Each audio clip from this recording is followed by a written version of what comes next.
At 5:15 in the morning, the sirens arrived before the knock, and the hallway lights flickered like they were bracing for impact. Frank Dawson was already awake. He had been awake for an hour, sitting at the small kitchen table of his ground-floor apartment in Gresham, Oregon, listening to the refrigerator hum and the rain tap the window in uneven rhythms. He hadn't slept much since the letter came. Certified mail, heavy paper, legal language that pretended to be polite while quietly rearranging the rest of his life. The sirens cut closer, tires hissing on wet asphalt, then stopped right outside his building. Someone shouted his name. Not gently, not correctly. Frank Dawson. Open the door. The words landed hard like a verdict delivered too early. Frank didn't move right away. His hands rested flat on the table palms down, feeling the cold laminate seep into his skin. 64 years old, retired early from municipal accounting after a heart scare. Widowed 7 years. A man who paid his taxes on time, returned library books early, and kept his trash cans lined up exactly where the city wanted them. And now police were at his door before sunrise. In the hallway, footsteps multiplied. A radio crackled. A man coughed. Another voice, lower, impatient. We don't have all morning. Frank stood slowly. His knees complained. He ignored them. He crossed the narrow living room, past the framed photos of fishing trips long gone, and a folded American flag that had belonged to his father. He stopped at the door, leaned in, and looked through the peephole. 2 uniformed officers. A third man in a dark coat, no badge visible, holding a tablet like it weighed nothing. Behind them, Mrs. Calder from Unit 3B stood in her robe, mouth slightly open, eyes already hungry for meaning. Frank unlocked the door. The cold rushed in first. Frank Dawson, the man in the coat, said, already knowing the answer. His voice was calm in the way people sound when they believe they have authority on their side. You need to step outside. For what reason? Frank asked. His voice surprised him. Steadier than he felt. The man glanced at the tablet. We have a court order. Civil matter. You were served notice last week. Frank swallowed. He thought of the letter. The phrases he had read again and again. Asset review.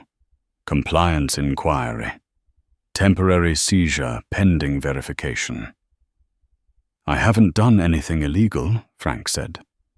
One of the officers shifted his weight. The leather of his belt creaked.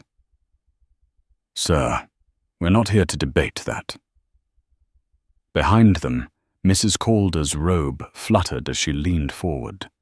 Her eyes darted from Frank's face to the inside of his apartment, cataloguing the smallness, the neatness, the lack of anything worth defending. The man in the coat raised a hand. We just need you to answer a few questions downtown. It'll go easier if you cooperate.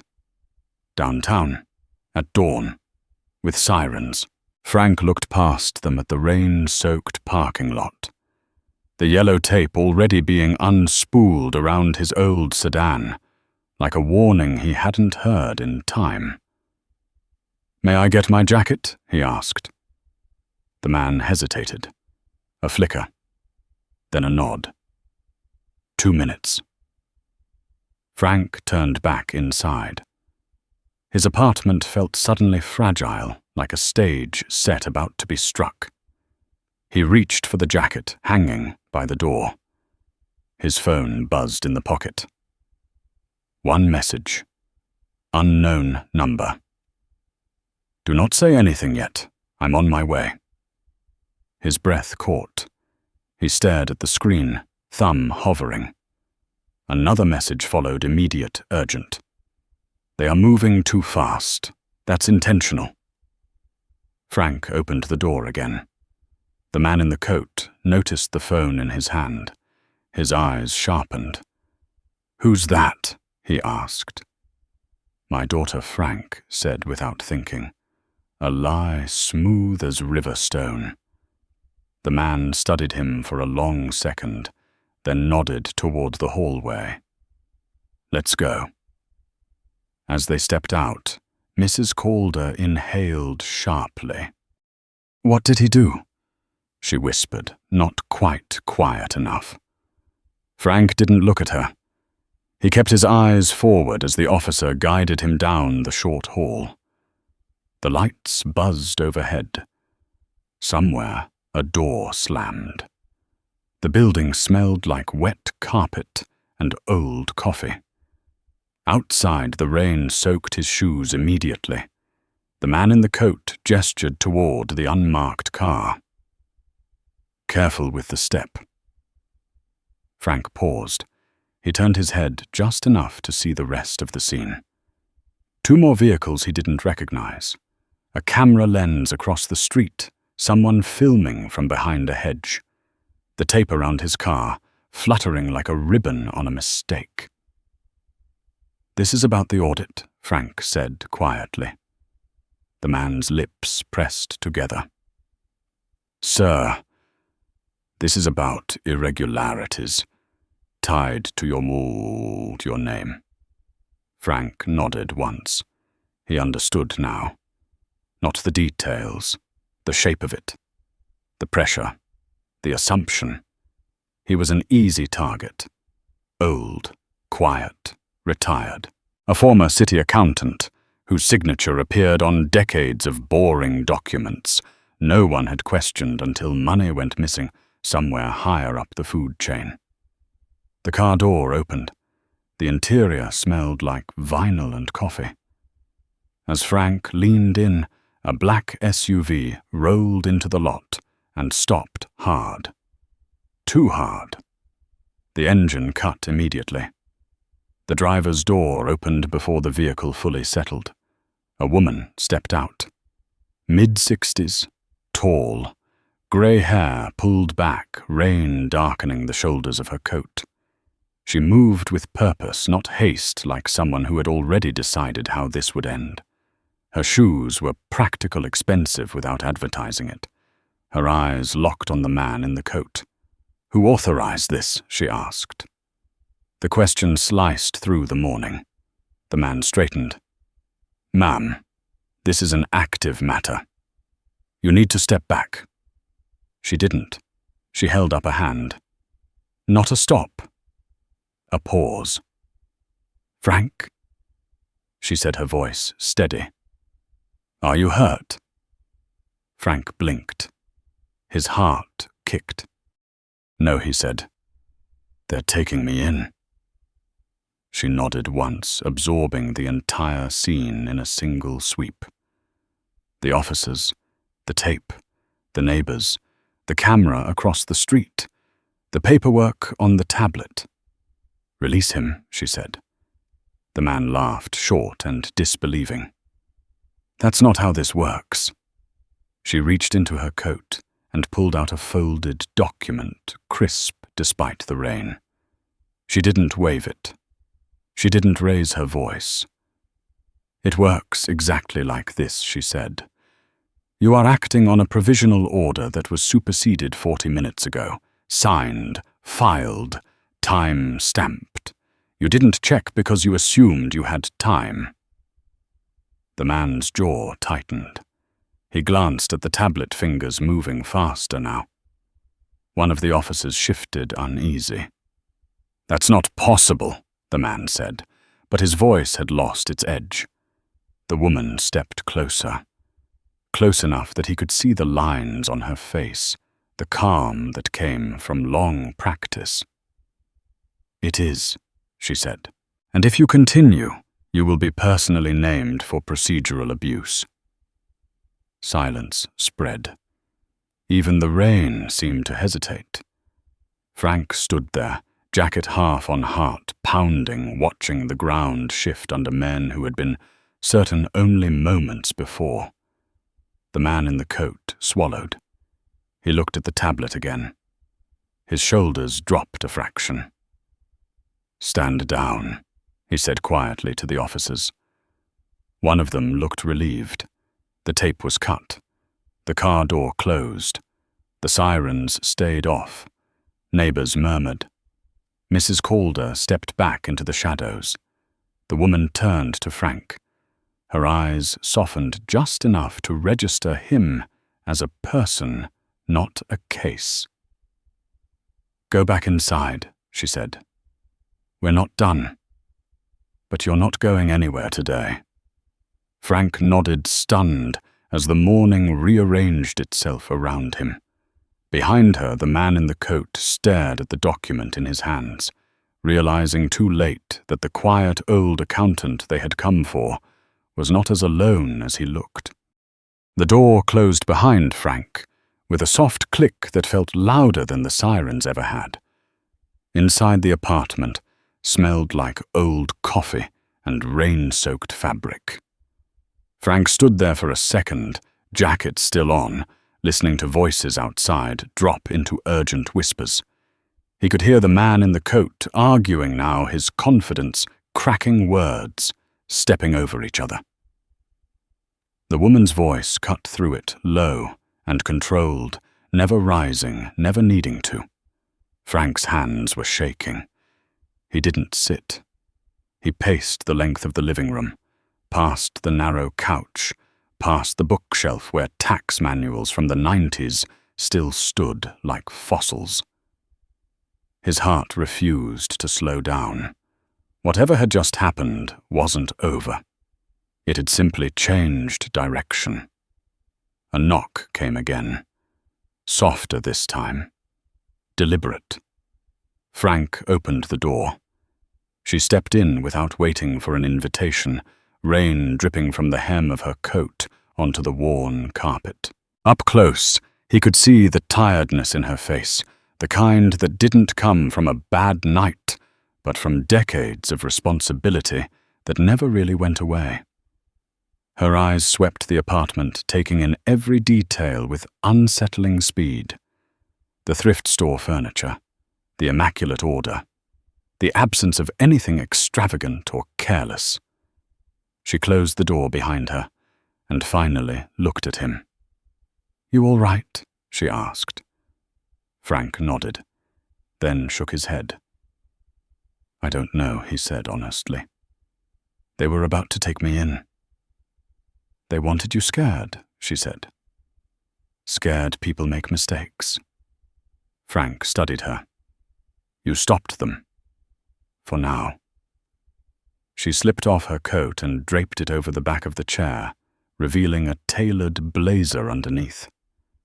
There was nothing flashy about her, nothing that screamed power, and yet the room seemed to orient itself around her presence. "You should sit," she said. Frank sat.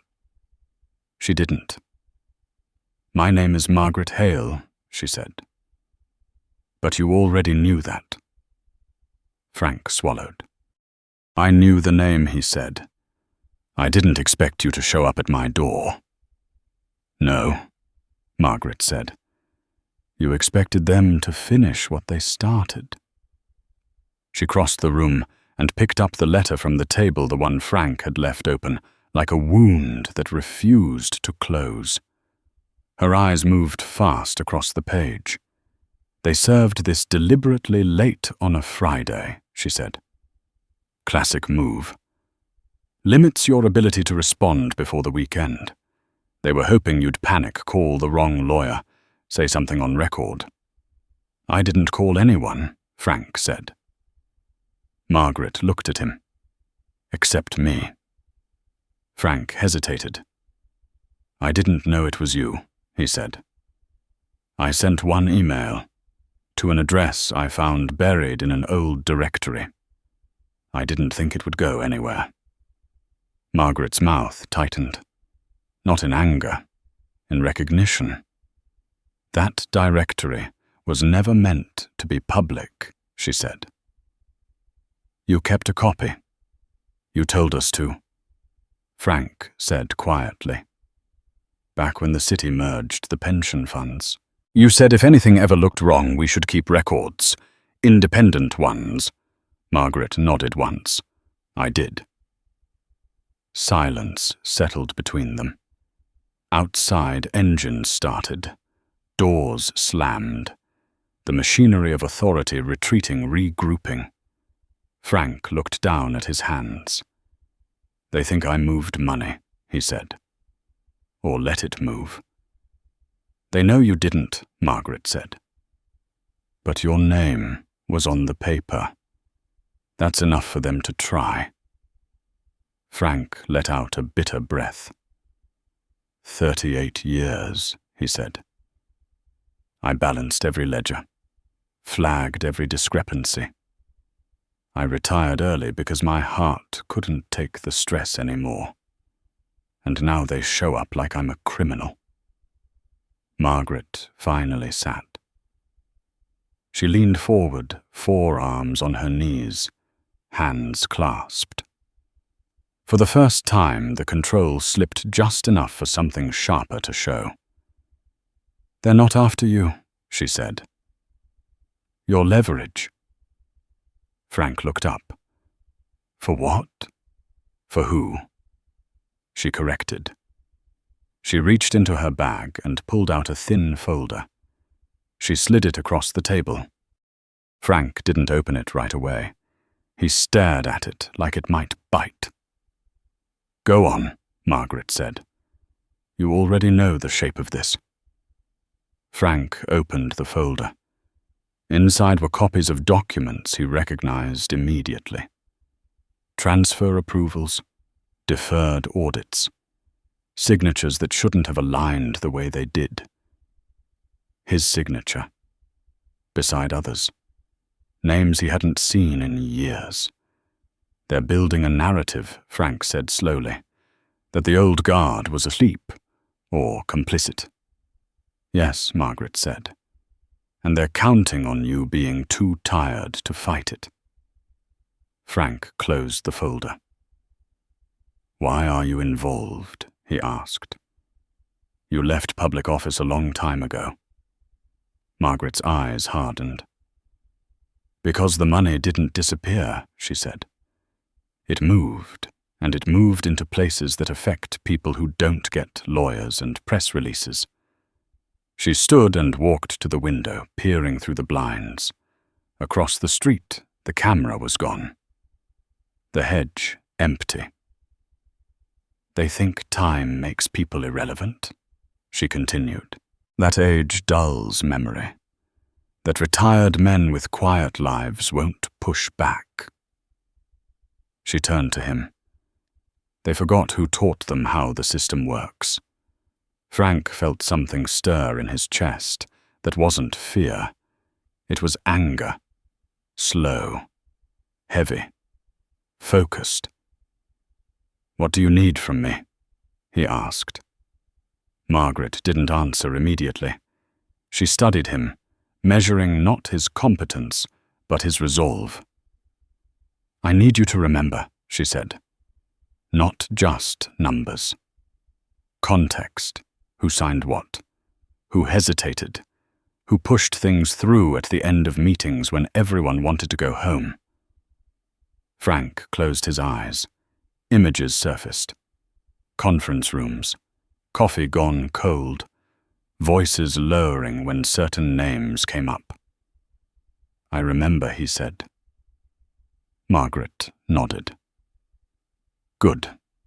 She picked up her coat. They'll come back, she said. Not like this. Cleaner. Quieter. They'll try to isolate you. I've been isolated for years, Frank said. They don't have much left to take. Margaret paused at the door. They underestimate what people like you still carry, she said. That's their mistake. She opened the door, then stopped. One more thing, she said. Do not speak to anyone. Not former colleagues, not the city, not even the lawyer they suggest. They will offer you a deal for what Frank asked. Margaret looked back at him, her gaze steady, unflinching. "For your silence," she said, "in exchange for your reputation." The door closed. Frank sat alone in the quiet that followed the rain, easing outside the morning, creeping forward as if nothing had happened. He looked at the folder on his table, at the names, at his own signature. For the first time since the sirens arrived, his hands stopped shaking. He wasn't done yet. By noon, the rain had burned itself out, leaving the street outside Frank's apartment washed clean and too quiet, like a place pretending nothing had happened. Frank sat at the kitchen table, with the folder open in front of him. Sunlight crept across the laminate in a thin, almost apologetic line. He hadn't turned on the television. He hadn't touched his phone.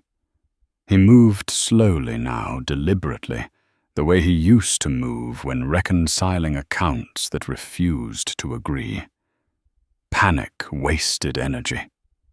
Precision did not. He picked up the first document again. The dates jumped out immediately. Late approvals. End of quarter adjustments. Transfers pushed through just before holiday weekends. He could see it now, the pattern he hadn't been looking for, because no one had ever asked him to. A knock came at the door. Not hard, not urgent. Polite. Frank didn't flinch, but his pulse quickened. He closed the folder, slid it under a stack of old newspapers, and stood. When he opened the door, the man standing there smiled too easily. "Mr. Dawson," the man said. Mid-50s, crisp suit, hair combed back like it expected obedience. He held a leather portfolio tucked neatly under his arm. "My name is Richard Klein. I represent the city." Frank kept his face neutral. "You're late." Klein's smile faltered just for a fraction of a second. "I beg your pardon." "You should have been here before the police," Frank said. If this was really about clarity. Klein let out a small chuckle. The sound practiced dismissive. "That was an unfortunate misunderstanding. I'm here to smooth things over." Frank stepped aside without inviting him in. Klein took the hint anyway, entering the apartment and glancing around with poorly disguised appraisal. The couch, the shelves, the absence of anything that suggested leverage. Klein turned. "You've had a long career," he said. "Respected, dependable. It would be a shame to see that complicated." Frank folded his arms. "You didn't come to talk about my feelings." Klein opened his portfolio and removed a single sheet of paper. He placed it carefully on the table, aligning it with the edge. "This is an offer," he said. "An opportunity to resolve this quickly. Quietly." Frank didn't look at it. "Resolve what your involvement," Klein said smoothly. "Unintentional, of course. No one is accusing you of malicious intent. But there were oversights, gaps, things that look bad when taken out of context. And you'd like me to sign something saying, 'I agree,'" Frank said. Klein nodded. "A statement acknowledging procedural errors. In return, the city agrees not to pursue further action. Your pension remains untouched. Your name stays out of the papers." Frank finally looked at the document. The words were careful. Passive. Accepting responsibility without naming the cause. "And the people who moved the money?" Frank asked. Klein smiled again. "That's a separate matter." Frank straightened. You're asking me to be the story. Klein's voice softened. I'm asking you to protect yourself. Frank thought of Margaret's warning. The deal. Silence for reputation. I want a lawyer, Frank said. Klein's smile tightened. Of course, but I'd advise choosing one carefully. Not everyone understands the nuances of municipal governance. Frank met his eyes. I do. Klein studied him for a long moment, reassessing. You don't have much leverage here, he said. Public opinion isn't kind to complexity. Frank reached into the drawer and pulled out an old notebook. He set it on the table, heavy with years. Neither is truth, Frank said. But it lasts longer. Klein's eyes flicked to the notebook. What's that? My records, Frank said. The ones you didn't think I'd keep. The silence that followed was different from before. Sharper. Charged. Klein closed his portfolio slowly. I'll leave this with you, he said, tapping the paper. Take some time. But understand this. If you don't sign, this will escalate. Frank nodded. Everything does. Klein left without another word. Frank locked the door and leaned against it, exhaling through his nose. His phone buzzed almost immediately. Unknown number. He answered. Yes. They came to you, Margaret said. Not a question. Yes, Frank said. They offered me a way out, and you declined. I didn't sign, Frank said. Not yet. A pause. Then good Margaret said, because you don't need an exit. You need a platform. That afternoon, Frank drove across town for the first time in months. He parked outside a low brick building with faded signage and a flag that hadn't been replaced since before the last election cycle. Inside, the air smelled like tuna and old carpet. At the back office, a woman looked up from her desk. Early 60s, sharp eyes behind reading glasses. Frank Dawson, she said. I heard. He managed a thin smile. News travels. Only when someone wants it to, she replied. Come in. Her name was Linda Perez, former deputy auditor. Forced out 5 years earlier, after pushing too hard on a contract review no one wanted examined. You kept notes, she said once the door was closed. Yes, Frank said. So did I, Linda said. They spread papers across her desk, aligning timelines, cross-referencing signatures. The picture sharpened with every page. They didn't steal, Linda said finally.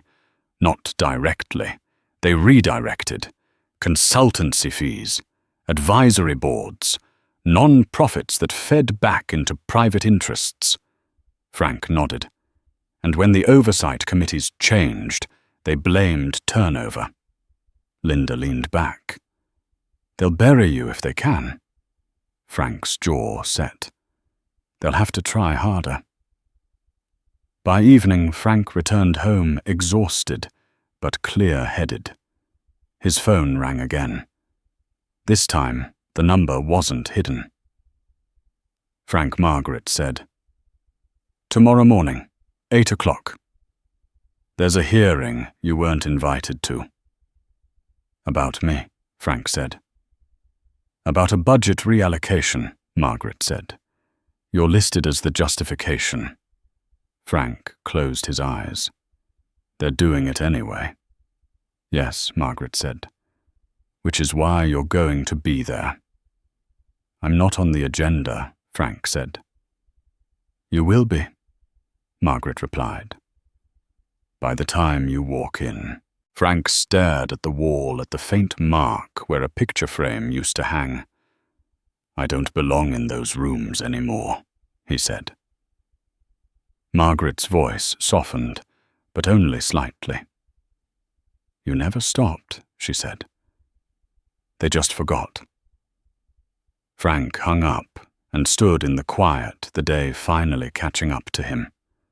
Outside, the streetlights flickered on one by one. For the first time in years, Frank didn't feel retired. He felt summoned. The building smelled like floor polish and old authority, the kind that clung to walls long after the people who earned it were gone. Frank arrived at 7:45, 15 minutes earlier than the time Margaret had given him, because that was who he had always been. The lobby was already awake. Security guards murmured to each other. A clerk hurried past with a box of binders held too tightly against her chest. On the far wall, a digital screen cycled through agenda items for meetings that pretended to be routine. Frank adjusted his jacket and moved toward the elevators. He could feel eyes on him the way people look when they sense a disturbance, without knowing where it will break. He kept his gaze forward. His hands were steady. He had slept 3 hours, but his mind was sharp in a way it hadn't been for years. The elevator doors opened on the 8th floor. The conference room at the end of the hall glowed with white light. Voices spilled out, layered and confident. Laughter punctured the air at the wrong moments. Frank paused outside the glass doors. Through them he saw Richard Klein standing near the head of the table, speaking with 2 council members. Papers were arranged in perfect stacks, water glasses untouched. The performance of seriousness was already underway. Margaret appeared beside him without sound. "Ready?" she asked. Frank didn't answer right away. He watched Klein gesture, watched a councilman nod without listening. "They're already decided," Frank said. Margaret's mouth curved into something that wasn't a smile. "That's fine," she said. "So are we." She pushed the door open. Conversations faltered. Chairs scraped, heads turned. Margaret walked in first, her presence pulling the room into alignment. She didn't look at Klein. She didn't look at the council. She went straight to the seat at the end of the table and took it without asking. Frank followed. The chair he chose was not offered. It wasn't labeled. He sat anyway. A beat passed. Then another. "This session isn't open to the public," Klein said, recovering his footing. His voice carried authority, trained for rooms like this. "Mr. Dawson shouldn't be here." Margaret folded her hands on the table. "Then you shouldn't have put his name in the briefing materials," she said. Her tone was conversational. Lethal.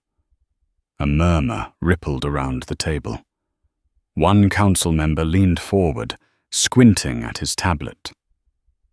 "This is a closed discussion," another said. "About budget restructuring." "And accountability," Margaret said, "which is why he's here." Klein's jaw tightened. "With respect, Ms. Hale, your role here is informal." Margaret looked at him then. Her eyes were calm, unimpressed. "My role," she said, "is the same as it's always been. To notice when the numbers stop making sense." She turned to Frank. "Mr. Dawson," she said deliberately, using his full name. "Could you explain in plain terms why your signature appears on documents authorizing transfers you did not approve?" The room stilled. Frank felt every gaze settle on him. For a moment, the years peeled back. He was younger. tired. Sitting at tables just like this one while people talked over him. He placed his hands flat on the table. "My signature appears," he said, "because the approvals were bundled." Klein scoffed. "That's standard practice." "It is," Frank said, "when the line items match the agenda." He reached into his folder and slid a copy forward. They didn't. The paper stopped in the middle of the table. A councilwoman reached for it, her brow furrowing as she read. "These transfers were added after the vote." Frank continued. "During post-session processing, the summary sheets were altered. The approvals were backdated." Klein leaned forward. "That's a serious allegation." Frank met his eyes. "It's not an allegation," he said. "It's arithmetic." A low sound escaped someone at the far end of the table. A cough quickly stifled. Margaret watched silent as Frank spoke. "The money didn't go missing," Frank said. "It moved. Through consulting contracts, through advisory fees, through entities designed to look like oversight while feeding private interests." A councilman shook his head. "That would require coordination." "Yes," Frank said. "It did." Klein's voice cut in sharper now. "Mr. Dawson retired early. He hasn't been involved in current operations." "That's true," Frank said. "Which is why you chose me. I wasn't there to contradict you in real time." The room shifted. A few people glanced at Klein. Others avoided his eyes. Margaret leaned back in her chair. "You assumed age meant disengagement," she said. "You assumed quiet meant compliant." She gestured toward Frank. "You assumed wrong." Klein straightened. "This is inappropriate," he said. "If there are concerns, they should be addressed through proper channels." Margaret smiled thin and precise. "We are," she said. The door at the back of the room opened. No one had announced it. No one had planned for it. A man stepped in, holding a camera. Behind him, another with a microphone. Then 2 more. The hum of equipment filled the air like a rising tide. Klein turned. "What is this?" he demanded. Margaret didn't look surprised. "Transparency," she said. "It tends to arrive when people stop expecting privacy." The council chair stood abruptly. "This meeting is adjourned." "It isn't," Margaret said. "Not yet." She stood. The room seemed to tilt toward her. "For years," she said, "this city has been told that accountability is a process. That mistakes are unfortunate but isolated. That when money moves without explanation, it's because the system is complex." She placed her hands on the table. "It isn't. It's intentional." The camera lights clicked on. Margaret turned, slightly angling her body so she could be seen and heard. "This morning," she said, "law enforcement attempted to detain a retired civil servant before dawn. Not because he committed a crime, but because his name was useful." She nodded toward Frank. "Because they believed he would fold." Frank felt something expand in his chest. Not pride, resolve. "They were wrong," Margaret said. "And now the record will reflect that." Klein's face had gone pale. "You can't do this," he said. "You don't have the authority." Margaret looked at him with something close to pity. "I don't need it," she said. "The truth does." The reporters leaned in. Questions spilled out, overlapping, urgent. Frank sat hands steady as the room fractured around him. He watched the careful balance of power tilt, watched men who had never been questioned scramble for footing. Margaret leaned towards him. Her voice dropped just for him. "They thought they could make you disappear quietly," she said. "Instead, they gave you a microphone." Frank nodded once. He had spent a lifetime being underestimated. He had learned patience from ledgers and discipline from deadlines. He had learned that numbers, when handled honestly, told stories people couldn't argue with. Today, he was done waiting. As the room erupted, Frank rose to his feet. And for the first time in a very long time, the system listened. By evening, Frank's name was everywhere, spoken by people who had never bothered to learn it before. The television in his living room glowed with muted urgency. Anchors leaned forward. Graphics pulsed. Phrases like budget scandal, procedural abuse, and whistleblower trended across the lower thirds. Frank watched for a few minutes, then turned the sound off. He had learned long ago that noise distorted meaning. His phone did not stop vibrating.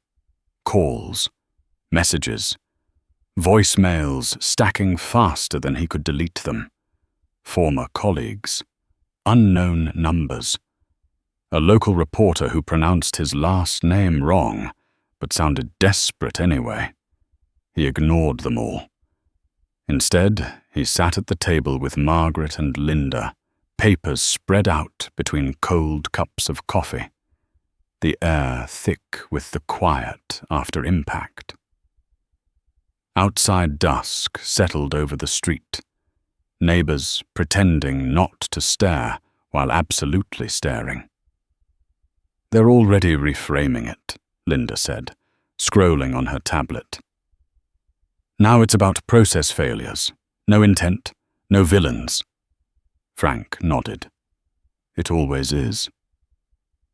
Margaret leaned back, fingers steepled.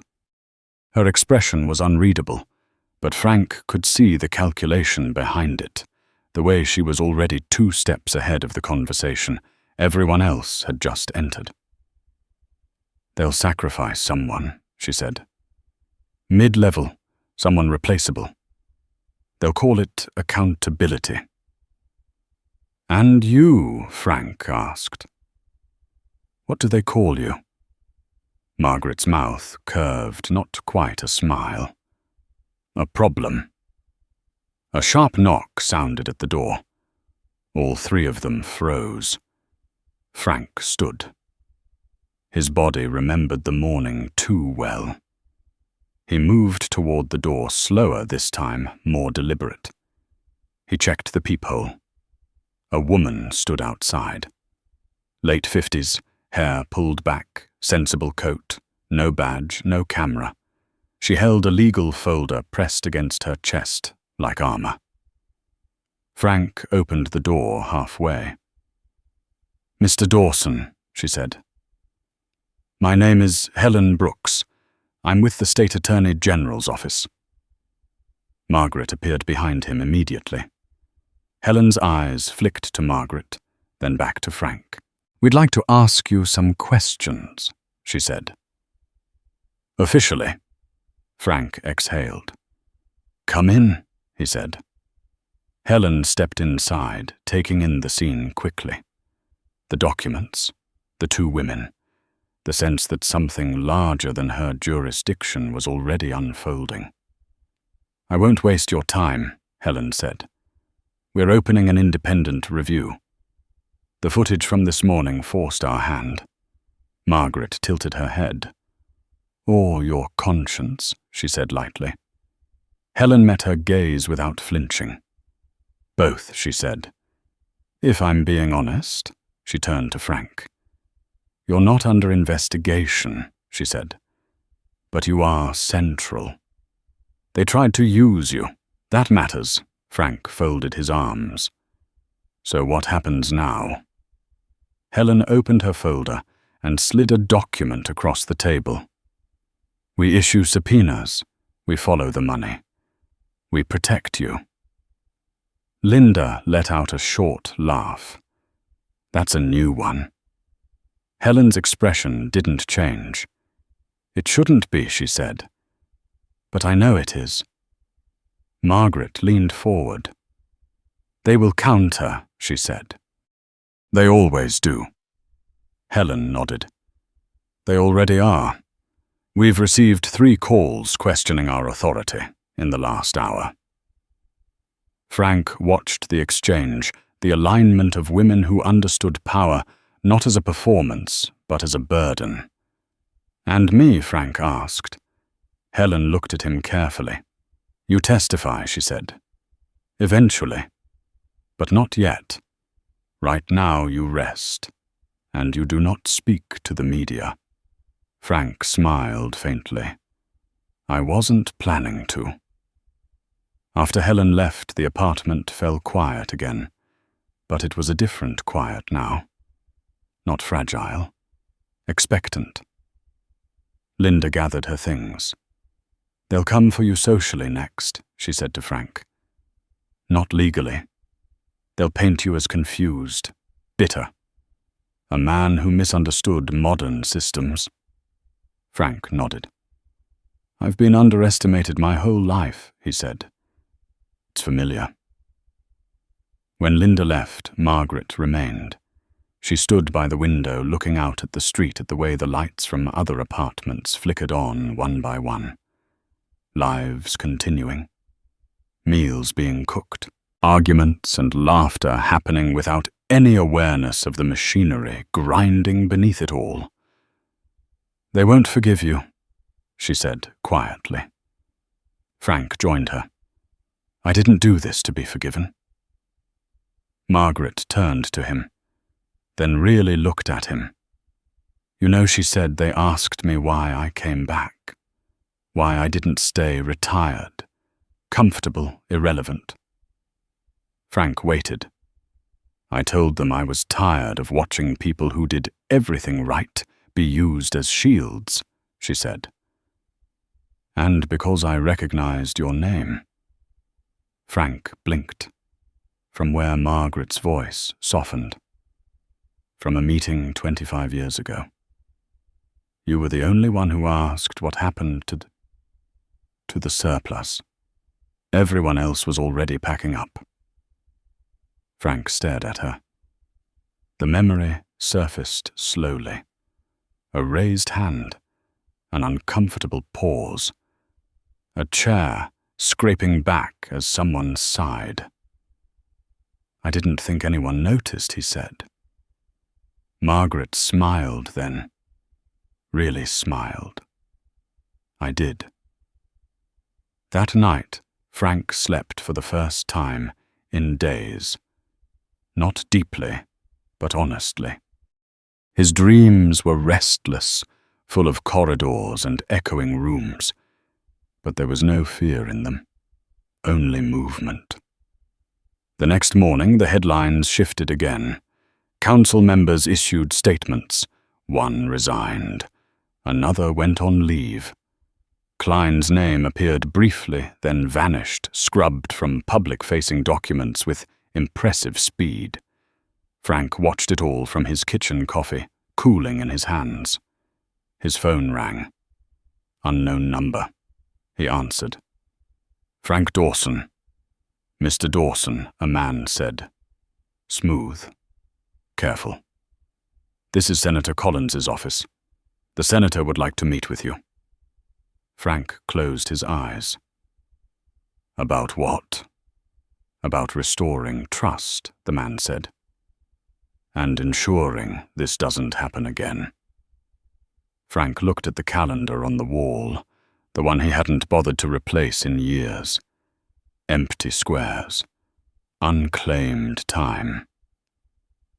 "Tell the senator." Frank said slowly that trust isn't restored in private meetings. A pause. "Excuse me." "You heard me," Frank said. "If he wants to talk, he can do it where people are listening." Frank hung up, before the man could respond. Later that afternoon, a letter arrived, hand-delivered, thick envelope, no return address. Inside was a copy of a motion filed that morning. Frank's name appeared again, this time not as justification, but as witness. He read it carefully. Then he laughed a short, incredulous sound that startled him with its lightness. They hadn't buried him. They had elevated him. Frank folded the letter and placed it beside the old notebook, the one that had started all of this. Outside, the street buzzed with life, unaware that something fundamental had shifted. For decades, Frank Dawson had balanced as other people's books. Now the balance sheet of power itself was finally under review.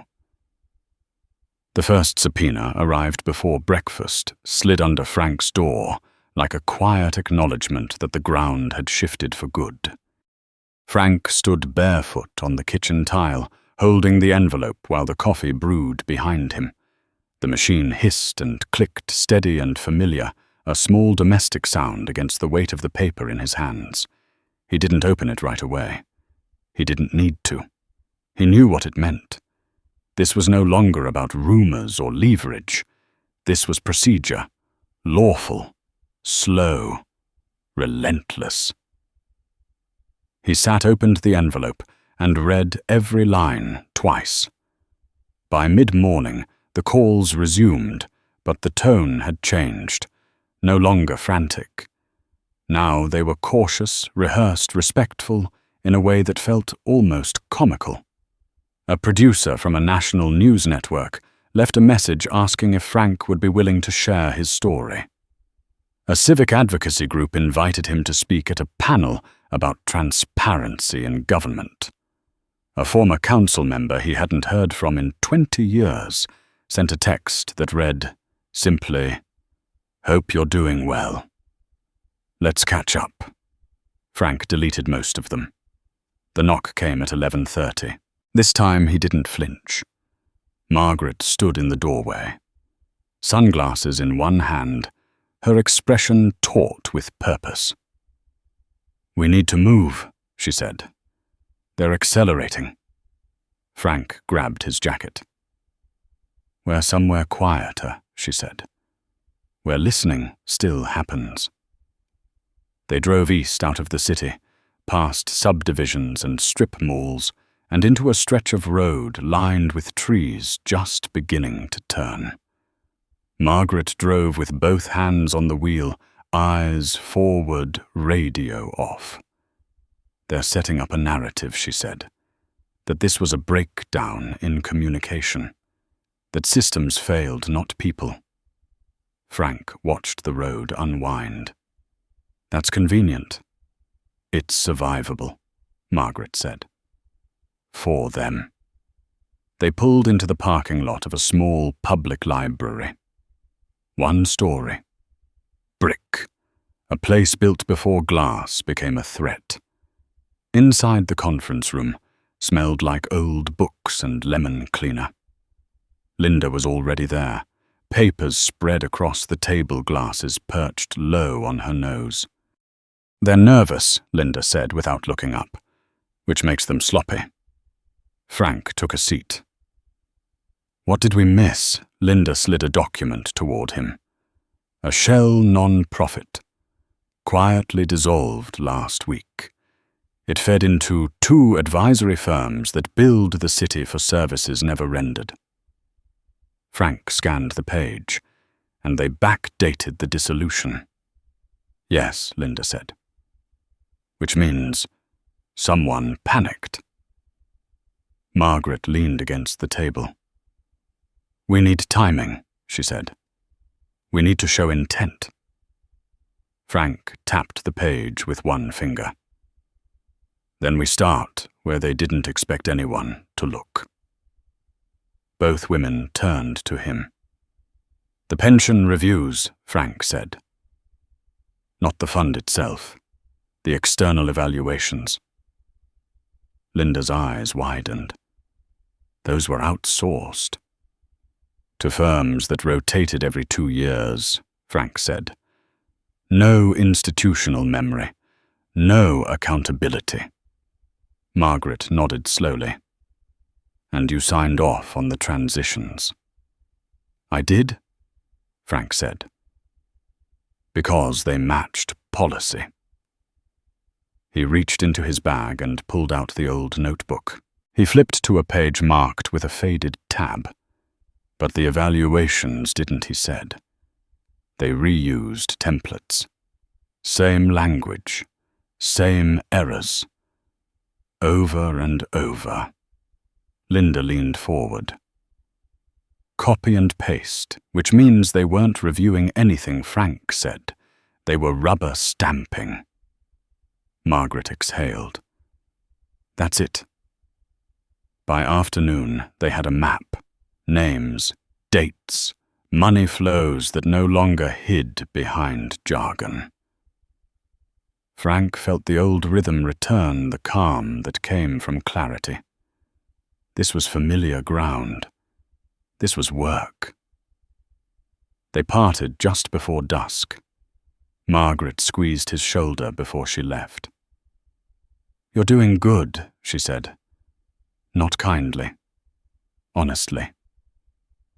Frank drove home as the sky deepened into blue, his mind already moving ahead.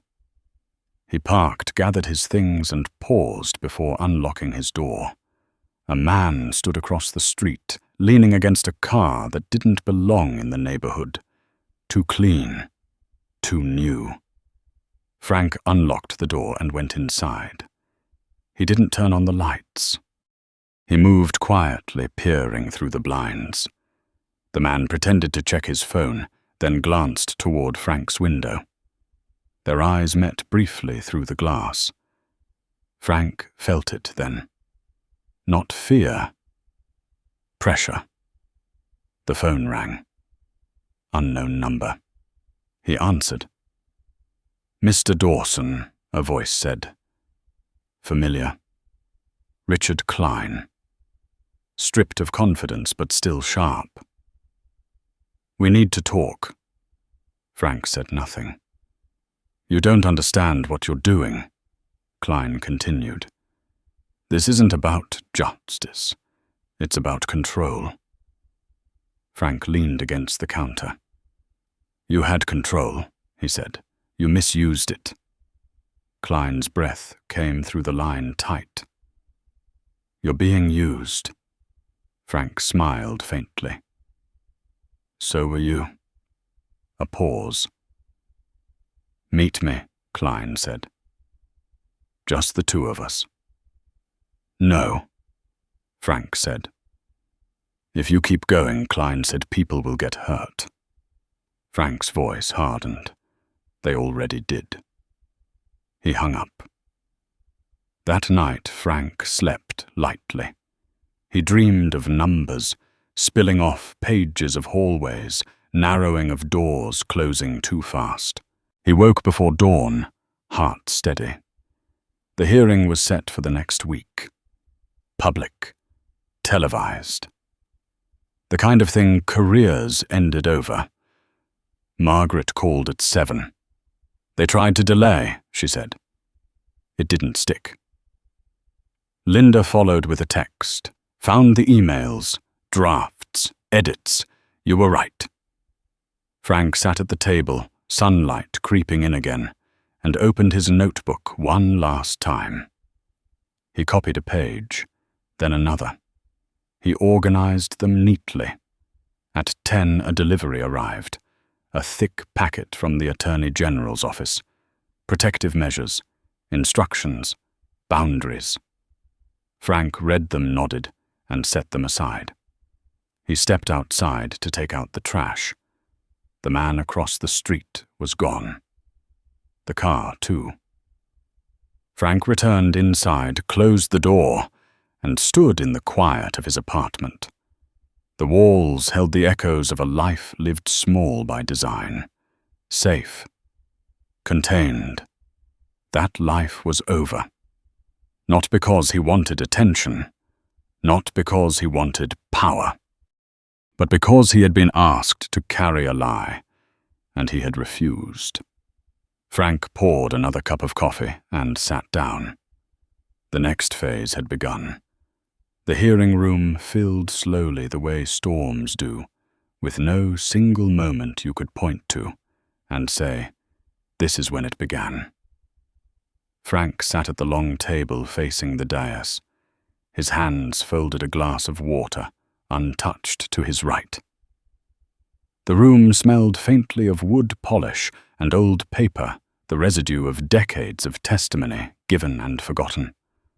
Cameras lined the back wall, their red lights blinking patiently. People whispered, shuffled papers, checked phones. Everyone waited for something to go wrong. Margaret sat 2 seats away. Her posture relaxed, but alert eyes scanning the room, like she was memorizing exits. Linda was behind them, closer to the press, her face set in that familiar expression that said she was already 10 steps ahead and daring anyone to catch up. Frank kept his eyes forward. Across the room, Richard Klein took his seat. He didn't look at Frank. He didn't need to. His jaw was tight, his hands clasped too firmly, knuckles pale. He looked like a man trying to hold a door shut, while something heavy leaned against it from the other side. The chairwoman called the session to order. Her voice echoed clipped and procedural, the kind that made everything sound smaller than it was. "We are here to address questions of financial oversight, accountability, and public trust," she said. "Mr. Dawson, you have been asked to testify as a witness." Frank nodded once. He felt the weight of the room settle on him. Not pressure exactly. Expectation. "Please state your name for the record," the chairwoman said. "Franklin Robert Dawson," he said. His voice carried. "Steady. Retired senior municipal accountant." A murmur rippled through the room. Someone coughed. A camera zoomed. The first questions were safe. Background. Tenure. Responsibilities. Frank answered them without hesitation. He had lived those answers. He didn't need to reach for them. Then the tone shifted. "Mr. Dawson, a councilman, said, leaning forward, 'Isn't it true that you signed off on the transfers now under review?' "Yes," Frank said. "And isn't it also true that those transfers facilitated the movement of public funds into private entities?" "Yes," Frank said again. A few heads snapped up. Pens paused. But Frank continued, "The implication that those actions reflect intent on my part is false." The councilman raised an eyebrow. "Explain." Frank reached into his folder and slid a document forward. Then another. Then a third. Each one landed with quiet finality. These approvals were bundled into post-session packets, Frank said. They were presented as continuations of previously authorized actions. The summaries did not reflect the underlying changes. "So you didn't read what you signed," the councilman pressed. Frank met his gaze.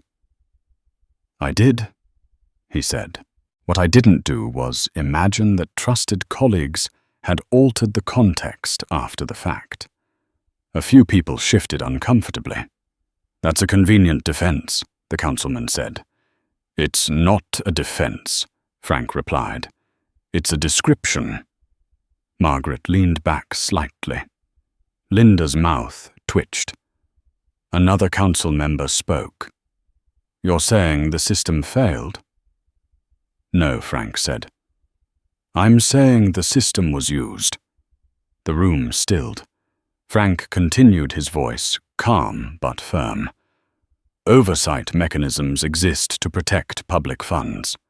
But when those mechanisms are treated as obstacles instead of safeguards, they become theatre. The appearance of accountability replaces the practice of it. A reporter's pen scratched furiously.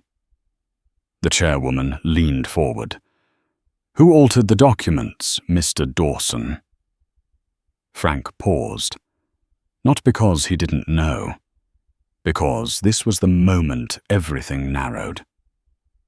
"I don't have to speculate," he said. "I have records." He nodded toward Linda. She stood moving with purpose and handed a flash drive to the clerk. "Email drafts," she said. "Metadata intact. Multiple revisions. Names attached." Klein shifted for the first time. He reached for his water and missed his hand, knocking the glass slightly. The chairwoman's eyes narrowed. "We will review these," she said. Klein cleared his throat. "Madam Chair," he said, standing abruptly. "This line of questioning is becoming prejudicial. There are protocols." "Sit down," the chairwoman said without looking at him. Klein froze, then sat. Frank watched him, not with satisfaction, but with something quieter.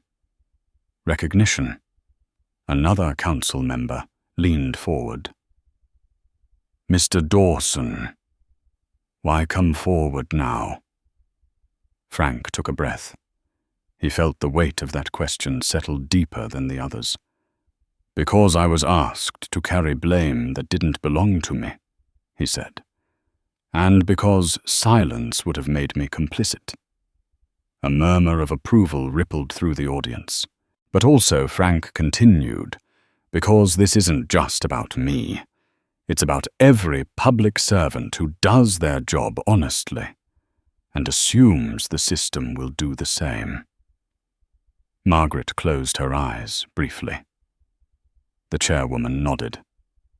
"Thank you, Mr. Dawson." Frank sat back.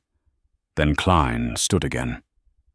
With respect, Klein said, his voice tight. "This testimony relies heavily on retrospective interpretation.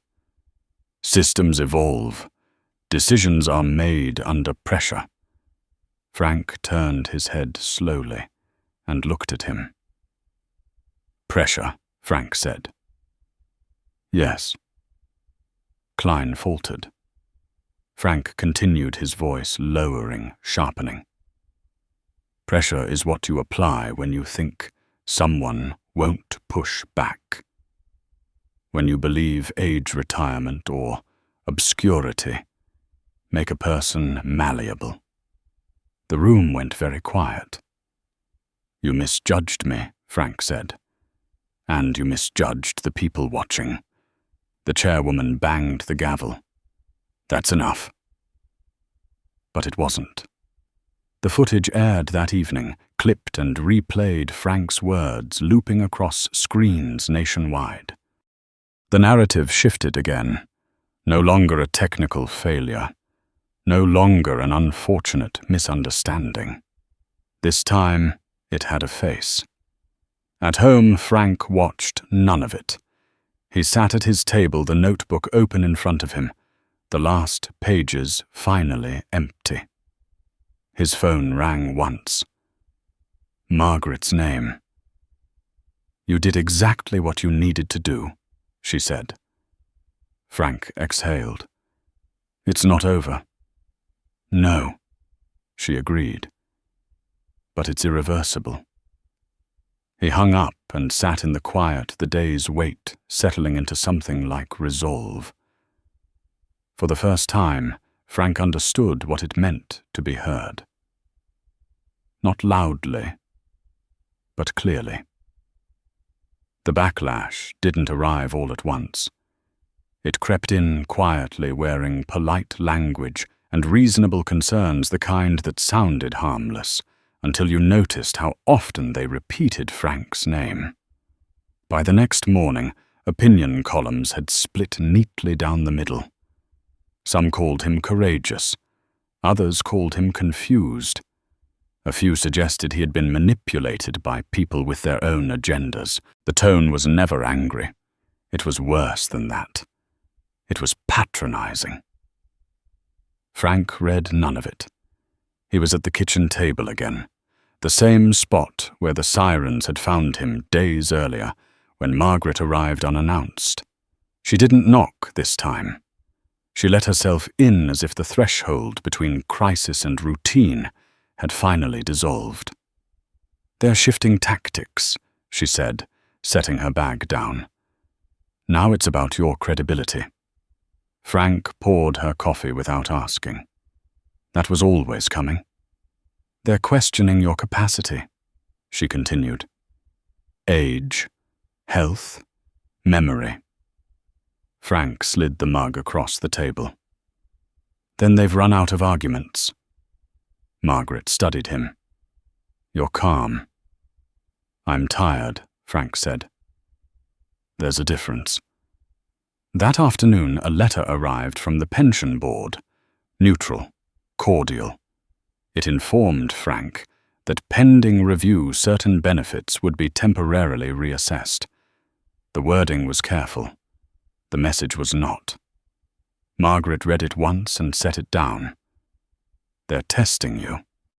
"They're reminding me what they think they can take," Frank said. He didn't raise his voice. He didn't clench his fists. He folded the letter and placed it beside the others, a growing stack of attempts to contain something that no longer fit. Later, Linda called. Her voice was tight. "They subpoenaed me."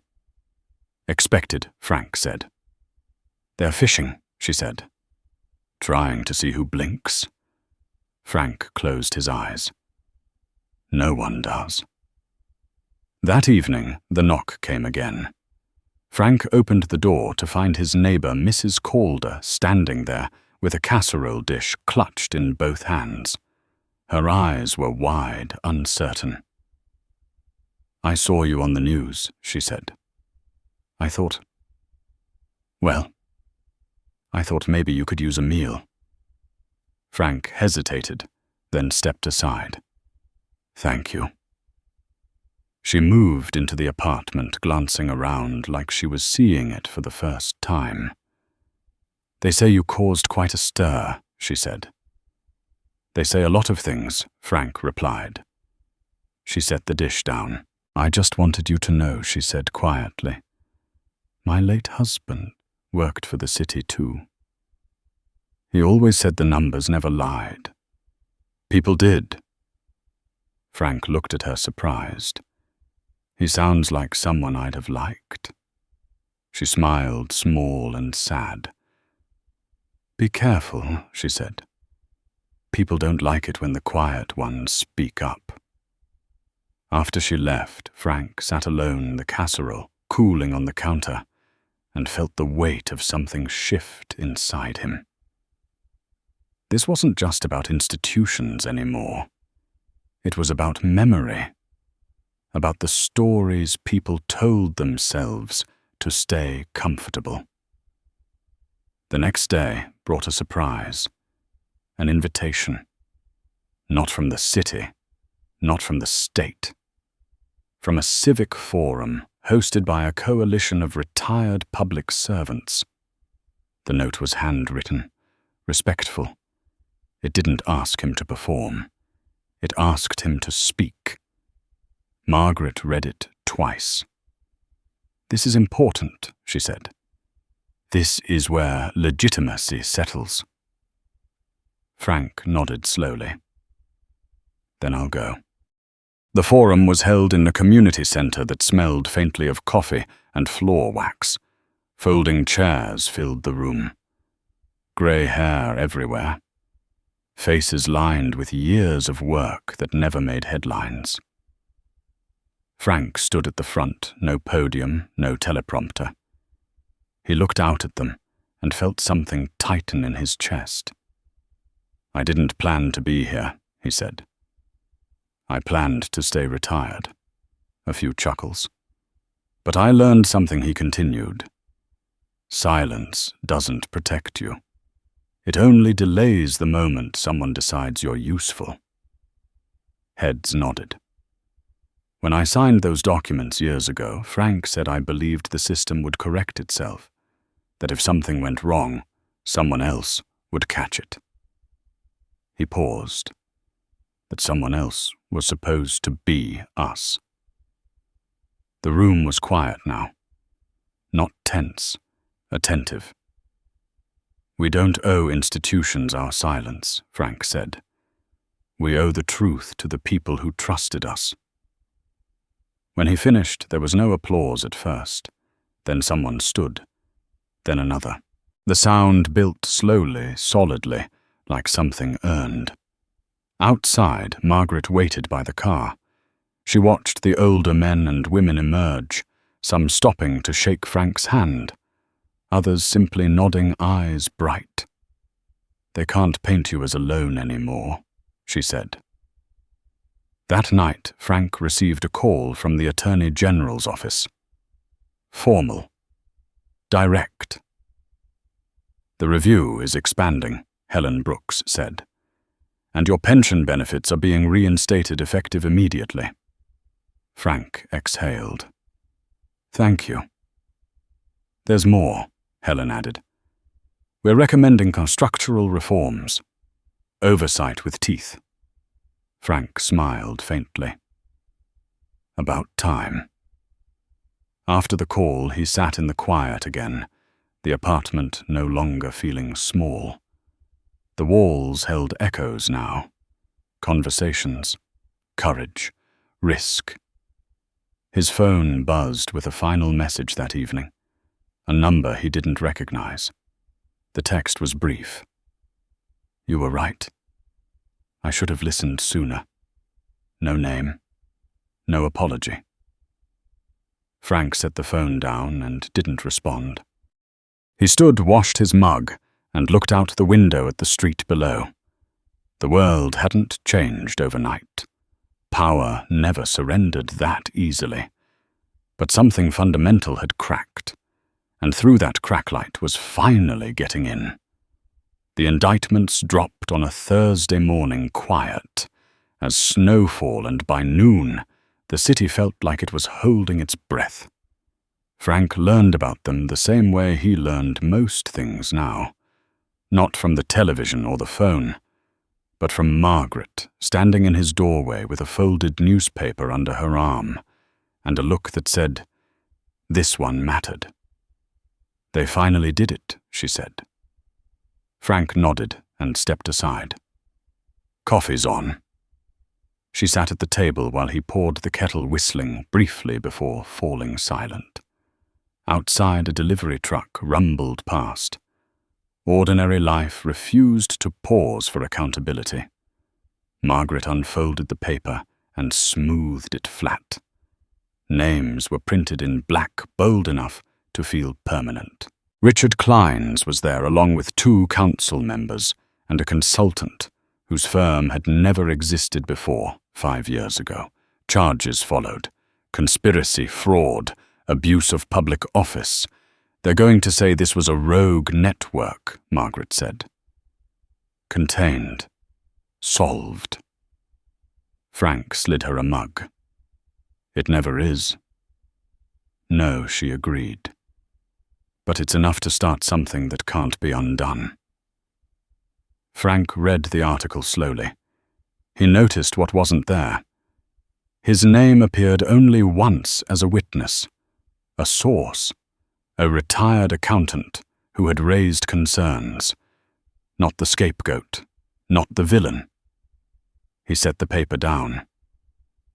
People will move on, he said. They always do. Margaret watched him. You don't sound bitter. I'm not, Frank said. I'm relieved. The relief surprised him with its weight. It wasn't joy. It wasn't triumph. It was the quiet certainty that he had not compromised himself when it would have been easier to do so. Later that afternoon, Frank walked to the park a few blocks away. The trees were shedding leaves now, the ground mottled with gold and brown. A man walked his dog. A couple sat on a bench arguing softly about groceries. Frank sat and watched his hands resting on his knees, the air cool against his face. A woman approached hesitantly. Early 70s, sturdy coat. She stopped a few feet away. "Mr. Dawson?" she asked. "Yes." "My husband worked in procurement," she said. 30 years. He passed last winter." "I'm sorry," Frank said. She nodded. "He tried to say something once, years ago. They told him it wasn't worth the trouble." She swallowed. "Thank you for making it worth something." Frank felt the words settle deeper than any headline. "I wish he'd been heard sooner," he said. "So do I," she replied. She squeezed his hand briefly, then walked away. That evening, Linda called. Her voice carried something close to laughter. "They're scrambling," she said. "Emergency meetings. Consultants for the consultants." "Good," Frank said.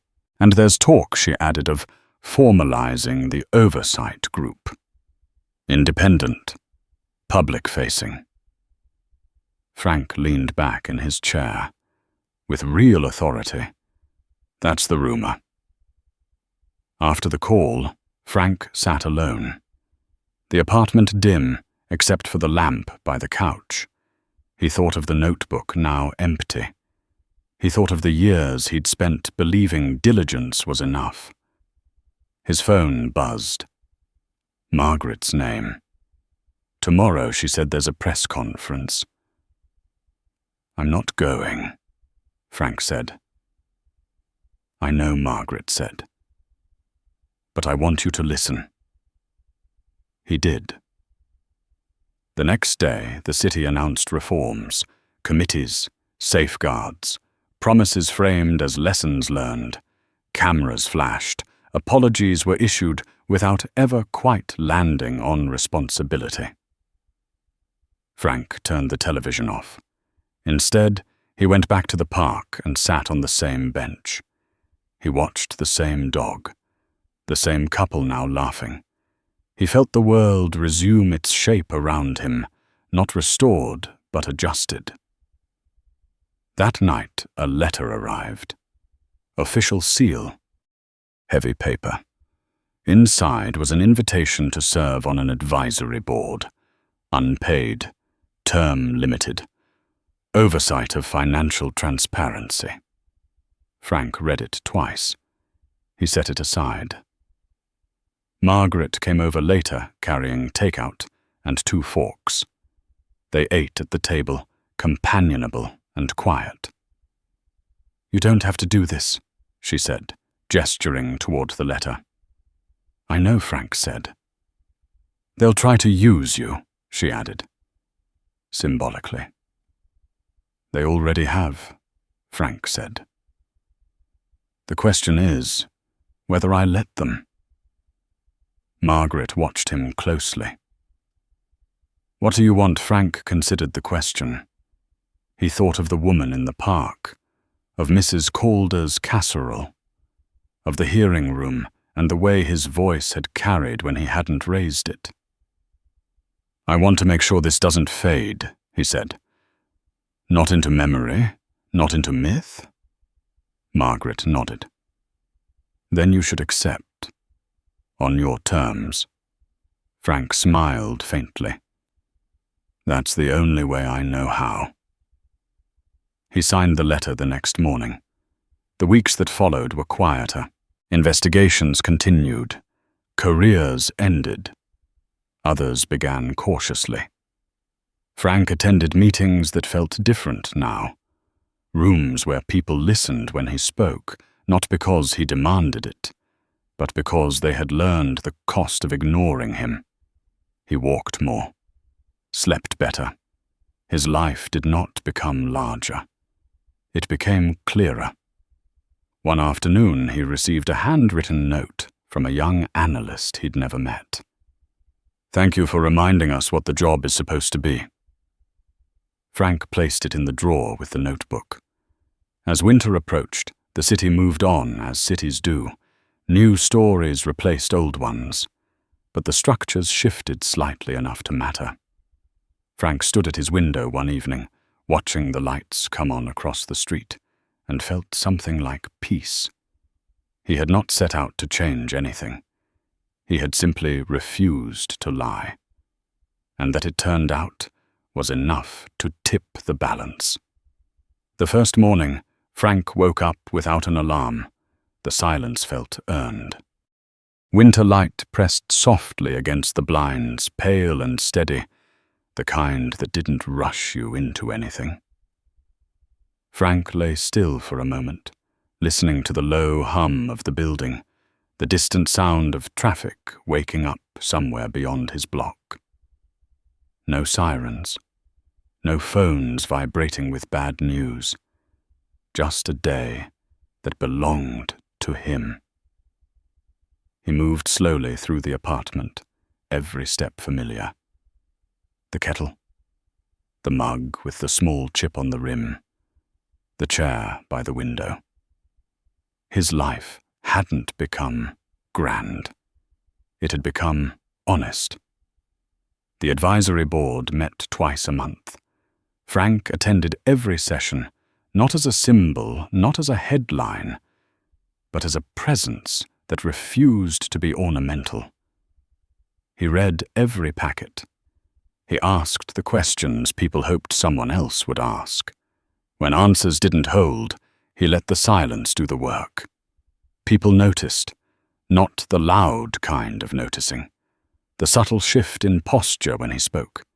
The way conversations stopped drifting into abstraction when he leaned forward. He never raised his voice. He never had to. Margaret watched it happen from the edges. She no longer stepped in front of cameras. She let the work speak. When people asked her about Frank, she smiled and said he had always been there. They just hadn't been listening. One afternoon, after a long session that ended without theatrics or confrontation, Frank walked out into the cold air and felt something he hadn't felt in years. Lightness, not because the work was finished, but because it was finally aligned with who he was. He stopped at a diner on the way home. Same booth by the window. Same waitress who had served him for years without ever asking what he did for a living. "Coffee?" she asked. "Yes," Frank said. "Thank you." She poured, glanced at him, then smiled. "You look different." Frank considered that. "I feel different." She nodded, like that explained everything. At home, the mail waited in a neat stack. Bills, notices. A hand-written envelope from a return address he didn't recognize. Inside was a short note from a city employee early in her career, thanking him for proving that integrity didn't expire with age. Frank read it twice, then set it beside the others. The notebook stayed in the drawer now. Its work was done. In its place were smaller things, notes, reminders, the names of people he intended to check on, not because he had to, but because he could. Some nights he sat with Margaret at the table, the two of them sharing takeout and quiet. They didn't talk about legacy.